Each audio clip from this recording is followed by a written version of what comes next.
పిల్లలకి స్కూల్ పాఠశాల అయితే పేరెంట్స్కి స్కూల్ పేరెంట్స్ శాల.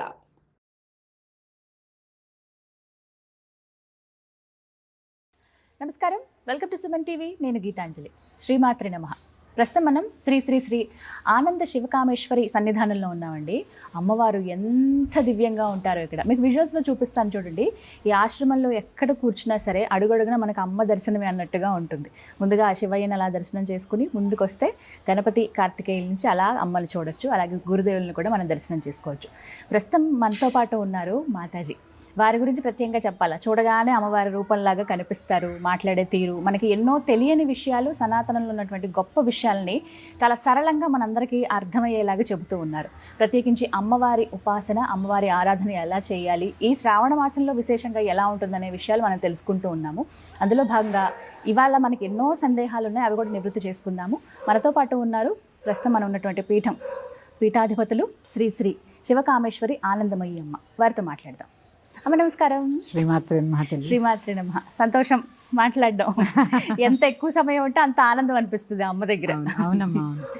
మా శ్రావణ మాసంలో అన్ని పండుగలే ఉంటాయి కదా, ప్రత్యేకంగా నాగదేవత ఆరాధన కూడా చేస్తూ ఉంటారు. నాగ పంచమి మనకి మంగళవారం రోజు వచ్చింది. ఓవైపు ఏమో మంగళగౌరి వ్రతం చేసుకునే వాళ్ళు, అలాగే నాగపంచమి ఆరాధన కూడా ఉంటుంది. కాబట్టి సుబ్రహ్మణ్య స్వామికి ఎలా చేయాలి, విశిష్టత ఏంటి, అసలు ఆరాధన విధానాలు, ఆ పద్ధతులు, నియమాలు చెప్పండి. తప్పకుండా తెలియజేస్తాను. సుమన్ టీవీ వీక్షిస్తున్న ప్రేక్షకులకి శ్రీమాత్రే నమః, శ్రీ గురుభ్యో నమః. నాగపంచమి. ఈ నాగపంచమిని అనుసరించి చాలా కథలు స్కాంద పురాణంలో ఉన్నాయి. స్కాంద పురాణం అంటే స్కందుడు కదా, సుబ్రహ్మణ్యేశ్వరుడు. స్కాంద పురాణంలో జనమేజయుడు సర్పయాగం జరిపినప్పుడు వాసుకి, అంటే చూడండి, సర్పాల్లో పాములు వేరు, నాగులు వేరు, చాలా రకాలు ఉంటాయి. నవనాగులు ఉంటాయి. మనకి నవనాగ స్తోత్రం కూడా ఉంది. అందులో ఈ వాసుకి అనే జాతికి చెందిన నాగము శివుడి దగ్గరికి వెళుతుంది. నా యొక్క తల్లి, వాసుకి యొక్క తల్లి కద్రువ. ఈ కద్రువ యొక్క శాపం వల్ల సర్పజాతి అంతా నశించాలి, బిడ్డలకు శాపం ఇస్తుంది తల్లి. ఈ జనమేజయుడు సర్పయాగం మొదలు పెడతాడు. నాకు అందులో వెళ్ళి ఆహుతైపోవడం ఇష్టం లేదు, నన్ను రక్షించండి పరమేశ్వర అని వాసుకు వెళ్ళి పరమేశ్వరుని ప్రార్థిస్తుంది. ఆయన అప్పుడే సర్వ విధాలా ప్రార్థించినప్పుడు ఆ వాసుకి సర్పాన్ని గరడంలో గరళాభరణంగా ధరిస్తాడు. నేను కాపాడుతాను అని చెప్పి ఇక్కడ ఉంటే ఏం చేయలేరని తన కంఠానికి ఆభరణం కింద వేసుకుంటాడు. నాగాభరణం ధరిస్తారనమాట కంఠానికి. అలాగే ఇంకొక కథ ఉంది. ఇదే జనమేజయుడు చేస్తున్నటువంటి సర్పయాగంలో ఆదిశేషుడు విష్ణుమూర్తి దగ్గరికి వెళ్ళి మొరబెట్టుకుంటాడు. నేను కూడా సర్పయాగంలో పడి వెళ్ళిపోతాను, నాకు ఉండాలనుంది.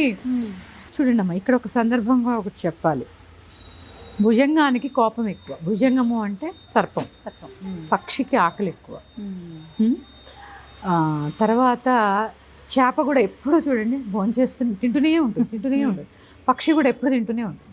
వాడికి చూడండి, ఎప్పుడైనా మీరు పక్షిని ముట్టుకుంటే ఆ డొక్కల దగ్గర వెచ్చగా ఉంటుంది. ఎందుకంటే జీర్ణశక్తి, అగ్ని లోపల. అన్ని పంచభూతాత్మకమైన శరీరాలే కదా, ఎప్పుడూ అరుగుతూనే తింటూనే ఉంటుంది, పగలు రాత్రి భేదం లేకుండా. కానీ మనిషికి అన్నీ ఎక్కువే. ఇటు కోపం ఎక్కువ, ఇటు ఆకలి ఎక్కువ, ఇటు ఆశ ఎక్కువ, అన్నీ ఎక్కువే. అప్పుడు ఈ ఆదిశేషుడు ఏం చేశారు, విష్ణుమూర్తి దగ్గరికి వెళ్ళి, నేను భుజంగానికి కోపం ఎక్కువ అని చెప్పాను కదా, అవును, విషప్రయోగం చేసే శక్తి వాళ్ళకు ఉంటుంది. విషప్రయోగం చేసి ఒక మనిషిని హరించేటటువంటి శక్తి నాకు వద్దు, 10 మందికి ఉపయోగపడాలి తప్ప నాకున్నటువంటి ప్రత్యేకత 10 మందిని చంపేసేలా ఉండకూడదు, నాకు ఆహారం అవ్వకూడదు అని చెప్పి వేడుకుంటే ఆయన ఆసనం కింద, దాన్ని ఏమంటారు, శేషతల్ప సాయి కదా, పాన్పు కింద ఆదిశేషుణ్ణి వేసుకుని రక్ష కల్పిస్తారు అన్నమాట. ఇందు మూలంగా ఇవి జరిగింది నాగపంచమి రోజుని అని చెబుతారు. కాబట్టి నాగపంచమి ప్రత్యేకత. ఎవరైతే ఆ రోజు ఈ సర్పాలకి పూజ చేస్తారో వాళ్ళు ఎటువంటి నాగదోషాన్నైనా కూడా పరిహారం చేసుకునేటటువంటి శక్తిని పొందుతారు. నాగదోషాల్లో కూడా చాలా ఉంటాయి. కాలసర్పదోషం నుంచి మొదలుపెట్టి సర్పదోషము, మహాకాల సర్పదోషము, కాలసర్పదోషంలో కూడా 2-3 ఉంటాయి. తర్వాత తీసుకుంటే రాహుదోషము, కేతు దోషము, ఉంటాయండి, ఇవన్నీ కూడా సర్పదోషాలే. రాహుకి ఏముంటుంది, శరీరం ఉంటుంది, తల పాము. కేతువుకి తల ఉంటుంది, శరీరం అంతా పాము. పాములా ఉంటుంది. ఇక్కడ పాము అని చెప్పడంలో అర్థం ఏంటి తెలుసా అమ్మ? మన పూర్వీకులు కూడా ఎప్పుడైనా స్వప్నంలో కనిపిస్తే నాగుల్లాగే కనిపిస్తారట. మీ పితృదోషం ఉంటే కూడా దాన్ని ఏమంటారు, నాగార్చన చేస్తే కూడా మనకి తొందరగా ఉపశమనం కలుగుతుంది. ఇప్పుడు మీరు ఎలాగో అంటే కళలో కనిపిస్తారని అన్నారు కాబట్టి కొంతమందికి ఏంటంటే వెంటాడినట్లుగా, అమ్ము భయపడుతూ అంటే తరుగుతున్నట్లుగా కొంచెం కొంతమందికి వస్తుంది. అలా వాటికి నిదర్శనం ఏంటమ్మా? తరుముతున్నట్టు, సర్పం తరుముతున్నట్టు కలిస్తే చాలా మంచిది. మంచిది. కాటు వేసి రక్తం వచ్చినట్టు కనిపిస్తే కూడా చాలా మంచిది అనేవారు. అంటే ఇవి నా పెద్దలు చెప్పినవే, నేనేదో సొంతగా చెప్పినవి కాదు, మా పూర్వీకులు చెప్పినవి. భయపడతారు చాలా మంది, ఏం చెడు జరుగుతుంది. సర్పం కాటు వేసినట్టు కలొస్తే అప్పటిదాకా ఉన్న దోషాలన్నీ పోయినట్టేట కలలో. ఇలా సర్పదోషాల్లో చాలా ఉన్నాయమ్మా. ఈ సర్పదోషాలకు చాలా భయపడుతూ ఉంటారు. ఇంకా తెలుసా, సంతానం లేని వాళ్ళకి శుక్రకణాలు ఎలా ఉంటాయి, చిన్న చిన్న సర్పాల్లా ఉంటాయి. పాము చిన్న తల, ఇలా పాము. మరి సర్పాలకిను సంతానానికి ఏంటి కనెక్షన్ అంటే ఇదే కనెక్షను. శుక్రకణాలలో ఉంటే సర్పాల్లాగే ఉంటాయి. పైగా మన యొక్క స్వాధిష్టాన చక్రం దగ్గర దాన్ని ఏమంటారు, సుబ్రహ్మణ్యేశ్వర స్థానం, విష్ణు స్థానం. ఇప్పుడే పైగా ఆదిశేషుడు పిట్టి చుట్టుకుని పడుకుంటాడు అనమాట. మూలాధార చక్రంలో కూడా మన కుండలిని నాగం ఏదైతే ఉందో మూలాధార చక్రంలో 3 చుట్లు చుట్టుకుని పడుకుని ఉంటుంది. అంటే ప్రతిదీ నాగంతోటే పోలుస్తారు. అంటే ఇక్కడ ఏంటి అంటే అమ్మా, ఇది ఆధ్యాత్మికతలో చెప్పుకుంటే, భౌతికంగా చెప్పుకుంటే ఇది వర్షాకాలం. వ్యవసాయం చేసే వాళ్ళకి పాపం బురదలో తిరుగుతూ ఉంటారు. ఈ వానలకి భూమిలో ఎక్కువ ఉండలేవు పాములు. ఎందుకంటే నేను చూశానమ్మా, మాది పల్లెటూరు, మా ఇంటికి చుట్టూ చెరుకు తోటలు ఉండేవి. ఎన్ని పాములు ఉండేవో, అసలు ఇది పావులతో సహచర్యం చేసినట్టుండేది మా చిన్నప్పుడు. అప్పుడు ఒకటమ్మా, సర్పం ఏమనుకుంటుంటే బయటకు వచ్చేటప్పుడు నరుడు కంటే నేను పడకూడదు, నాకంటే నరుడు పడకూడదు అనుకుంటూ ఉంటుంది. మనకి ఎంత భయమో సర్పం అంటే, సర్పాలకు కూడా మనుషులంటే అంతే భయం ఉంటుందా ఎక్కడ. అందుకే కొన్ని నాగములు మనిషిని చూసేసరికి తలంచుకుని వెళ్ళిపోతాయి. చాలా వాటి జోటికి వెళితేనే కాటు వేస్తాయి తప్ప వాటి జోలికి వెళ్ళకపోతే కాటేయు. బయటకు వచ్చేటప్పుడే అనుకుంటాయట మనుషులు నాకు కంట పడకూడదని. వాటికి భయమే. ఈ నీళ్ళల్లో ఉండలేక బయటకు వచ్చే సమయం, వ్యవసాయం, బురదలో ఉంటూ ఉంటారు, తొక్కుతూ ఉంటారు. ఈ బురదల్లో పాము ఎక్కడ పాపం పాకలేదు కదమ్మా బురదలో. అందుకని ఏంటంటే ఈ నాగపంచమి రోజు ఆ నాగుల్ని అర్చించుకుంటే చక్కగా రక్ష అనమాట, మాకు రక్షణ కల్పించు తండ్రి అని వేడుకోవడం. ఎందుకంటే అమ్మా, జంతువులో కూడా భగవతత్వాన్ని చూసేటటువంటి ధర్మం నా హిందూ ధర్మం, నా సనాతనమైన ధర్మం. అందుకే ఒక్కసారి హిందూ ధర్మాన్ని అందరూ ఏంటంటే అమ్మా, దాన్ని ఏమంటారు, ఏదో పూజలు, వ్రతాలు, నోములు, ఇది కాదమ్మా. ప్రతి పండక్కి ఒక ప్రత్యేకత ఉంటుంది, ప్రతి పూజకి ఒక ప్రత్యేకత ఉంటుంది. వానొస్తే పండగ, ఎండొస్తే పండగ. ఎండొస్తే రథసప్తమి చేసుకుంటాం చక్కగా, అవునా? ఏరువాక పున్నమి చేసుకుంటాం, నాట్లు వేసి. అందుకే మన ధర్మం ఏంటంటే ఎప్పుడూ గొప్పది, సనాతనమైనది, సనూతనమైనది. అందరూ ఎందుకంటే ప్రతిదీ మతం, మనది ధర్మం. ప్రతిదీ మతం, మనది ధర్మం, మనది హిందూ ధర్మం. అందుకే ఈ ధర్మంలో కొన్ని చెప్పినవి ఖచ్చితంగా పాటించాలి. ఎందుకు పాటించాలి అంటే, నేను చెప్పాను మీకు, జ్యేష్ఠ నక్షత్రాన్ని ఇప్పుడు సైంటిఫిక్గా చూసి ఆ నక్షత్రం చాలా పెద్దదన్నారు వీరి దగ్గర ఉన్న పరికరాలను బట్టి. మన మునుల దగ్గర ఉన్న పరికరాలను బట్టి ఎప్పుడో చెప్పారు జ్యేష్ఠ అనేది పెద్ద నక్షత్రం, అందుకే జ్యేష్ఠ దాని పేరే జ్యేష్ఠ. ఎలా ఏంటి వాళ్ళకున్న పరికరాలు అంటే తపస్సు, మంత్రాలు, మనోనేత్రం ద్వారా చూడగలిగే వాళ్ళు, మనోనేత్రంతో చూసి ఎప్పుడో చెప్పారు. లేకపోతే అమ్మ పంచాంగాన్ని బట్టి గ్రహణాలు, వానలు, ఋతువులు ఎలా చెప్తున్నారు. అద్భుతం, ఎంత అద్భుతం కదా. ఎప్పుడో వచ్చే గ్రహణాన్ని ఇప్పుడే ఎలా చెప్తున్నారు. అందుకనే మన ధర్మాన్ని పాటించండి. ధర్మో రక్షతి రక్షితః. ధర్మాన్ని నువ్వు కాపాడితే ఆ ధర్మమే నిన్ను కాపాడుతుంది. కరెక్ట్. ఇది ధర్మంలో ఒక భాగం. ఈ నాగపంచమి పూజ కూడా ఒక జంతువులో కూడా భగవతత్వాన్ని చూసేటటువంటి శక్తిని ప్రసాదిస్తూ ఉంటుంది. అందుకే నరసింహస్వామిని పూజ చేస్తూ ఉంటాను, నరసింహస్వామిని, హయగ్రీవ స్వామి, సుబ్రహ్మణ్యేశ్వర, నెమలి. ఇట్లా చూసుకుంటే ఏ జంతువులైనా భగవతత్వం. ఇవన్నీ దానికే. జంతువులో కూడా భగవతత్వాన్ని చూడాలనే దానికి నిదర్శనం ఇవన్నీ. దీనికే పూజ అని పేరు. ఇందాక చక్కగా చెప్పారు, ఇలా దోషాలు ఏమైనా ఉన్న కాలసర్ప దోషం, రాహుకాలం, కేతు దోషం, ఏదైనా అమ్మా ఎలా చేయాలనేది. ఎలా చేయాలి అంటే, కొంతమంది ఇంట్లో పిండితోటి పాముని తయారు చేసుకుని చేసి వాటికి షోడశోపచారాలు చేసి సర్పసూక్త పారాయణ ఉంటుందమ్మా. సర్పసూక్త పారాయణ చేసుకొని ఇక పాలు నివేదన చేసి క్షీరాన్నం స్వామికి కూడా, తర్వాత బెల్లము నువ్వులు చిమ్మిలి అంటారు దాన్ని, అది కలిపినది, అది కూడా సుబ్రహ్మణ్య స్వామి నివేదనకి శ్రేష్టమైనది.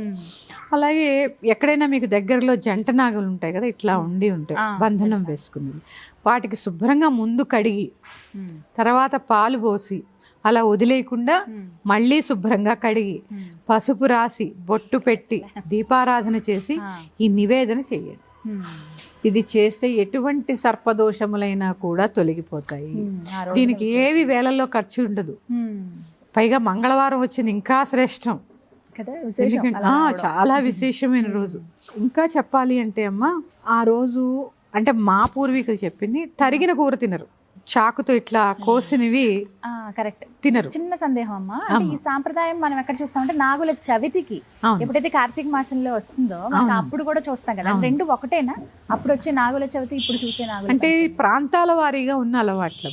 తెలంగాణ చుట్టుపక్కల ప్రాంతాల్లో నాగుల పంచమి చేసుకుంటారు, వస్తారమ్మా. మా ఇప్పుడు ఆంధ్రాలో తీసుకుంటే నాగుల చవితి చేసుకుంటారు. మనకి ఈరోజు అంటే మనకంటే ఆంధ్రాలో ఈరోజు గరుడ పంచమి చేస్తారు. అవును, గరుడ పంచమి చేస్తారు ఆ రోజు. అంటే ఇక్కడ అదేనమ్మా, ప్రాంతాన్ని బట్టి ఆచారాలు, ప్రాంతాన్ని బట్టి అలవాట్లు, అంతే.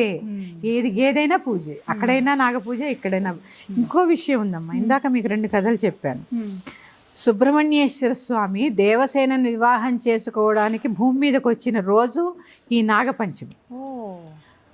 సుబ్రహ్మణ్యేశ్వర షష్ఠి రోజు, అందుకే వల్లి దేవసేన కళ్యాణం చేస్తారు ఆ రోజు. వల్లి సుబ్రహ్మణ్యేశ్వర కళ్యాణం, ఇప్పుడు దేవసేన సుబ్రహ్మణ్యేశ్వర కళ్యాణం చేస్తారు. అంటే నాగపంచమి రోజు సుబ్రహ్మణ్యేశ్వరుడు భూమి మీదకి ఈ దేవసేనను వివాహం చేసుకోవడానికి వచ్చిన రోజు కాబట్టి నాగపంచమి. సుబ్రహ్మణ్యేశ్వరుడు అంటే అందరికీ ఇష్టమైన దేవతే కదమ్మా. పైగా ఇంకోటి చెప్పాలమ్మా, దీంట్లో వయసుతో సంబంధం లేదు, ఎవరైనా చేసుకోవచ్చు. లింగభేదం లేదు, వయోభేదం లేదు, ఎవరైనా చేసుకోవచ్చు. పురుషుడు లేడు, స్త్రీ లేదు. ఆఖరికి చిన్న చిన్న పిల్లలు కూడా చెవు నొప్పులు వస్తూ ఉంటాయి చాలా మందికి. సుబ్రహ్మణ్య ఆరాధన చేస్తే చెవు ప్రాబ్లమ్స్ తగ్గిపోతాయమ్మా. ఆ పుట్టమన్ను తీసి చెవుకు పెడుతూ ఉంటారు, తెచ్చి పెడుతూ ఉంటారు. ఇలా మా ఒకటి కాదు, చాలా ఆరోగ్యం బాగుంటుంది, సంతానం కలుగుతుంది, రుణ బాధలు తగ్గుతాయి ఈ అదే నాగారాధన వల్ల. నాగలోకమే ఉంది కదమ్మా, పాతాళ లోకం అంతా ఏంటి నాగలోకం. కొంతమంది వితండవాదులు నాస్తికులు ఏంటంటే, పొట్టలో పాలు పోస్తే పాము పాలు తాగదు, పాలు పోస్తున్నారంటారు. మరి నీ పొట్టలో పోస్తున్నావుగా, సంవత్సరం ఒకసారి అక్కడ పోయాలి కదా. ఒక్కసారి ఇక్కడ ఏంటంటే అమ్మా, భావన ముఖ్యం. ఆ పుట్టలో పాలు పోస్తే ఏమవుతుందో మళ్ళీ చెప్పుకుందాం. అది ఎంతవరకు వెళుతుందో, మనం పోసిన క్షీరం ఎంతవరకు ప్రయాణం చేస్తుందో, దానికి ఈక్వేషన్స్, దాని కనెక్టివిటీ ఒకసారి చెప్పుకుందాం. అందుకని నాగపంచమి రోజు చక్కగా పుట్టలో పాలు పోయడము. అలాగే శ్రావణ మాసం అంతా కూడా పూజలే కదమ్మా. మరీ ఏంటంటే 1 గంటకు కూడా వెళ్ళి పాలు పోస్తున్నారమ్మా. ఎన్నింటికి పోయాలమ్మా? ఇది కూడా కనీసం 10కి 10:30కి పూర్తి అయిపోవాలి. ఏంటి 12, 1 గంట, 2 ఏంటి పూజలేంటి?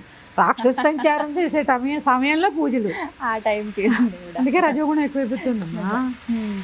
మీకు ఆరాధన చేసే సమయాలు కూడా చాలా ముఖ్యం. అందుకే పెట్టారు కదా ఈ సమయానికి. ఎందుకు బ్రాహ్మీ ముహూర్తం ఎందుకు పెట్టారు, మధ్యాహ్నం ఎందుకు పెట్టారు? ఇప్పుడు త్రికాల సంధ్యావందనం చేసేవాళ్ళు ఉంటారు, సంధ్య వార్చుకునే వాళ్ళు. పొద్దున్న సూర్యోదయాత్పూర్వం చేస్తారు, మధ్యాహ్నం చేస్తారు, సాయంత్రం చేస్తారు. అది వాళ్ళకి డ్యూటీ. అంతేగాని నువ్వు పొద్దున్న బ్రాహ్మీ ముహూర్తం లేకపోయావు, కనీసం 9, 10 ఆ సమయం కూడా దాటిపోయి 2ంటికి దాటొద్దు, 3ంటికి కూడా నేను చూశానమ్మా. పోయిన సంవత్సరం 3ంటికి వెళ్ళి పాలు పోసి వస్తున్నారు. ఏంటి వస్తున్నారమ్మా ఈ సమయంలో అంటే, పాలు పోసి వస్తున్నావు అమ్మా అన్నారు. ఏం చెప్తాం, మాటలు లేవు నాకు. ఈ టైంలో ఏది సమయ పాలన అనేది చాలా చాలా ఇంపార్టెంట్ అమ్మా. సమయపాలన లేకపోతే ఎట్లా? సమయపాలన కోసమే కదా ఇవన్నీ పెట్టింది. అందుకని నాగపంచమి అనేది సమయపాలనతో సాత్వికమైన ఆహారాన్ని భుజిస్తూ, ఆ రోజు చెప్పానుగా భుజంగానికి కోపం ఎక్కువ, ఈ కోపం నీలో తగ్గాలనే నాగారాధన. నువ్వు కోపంగా ఉంటే ఎలా?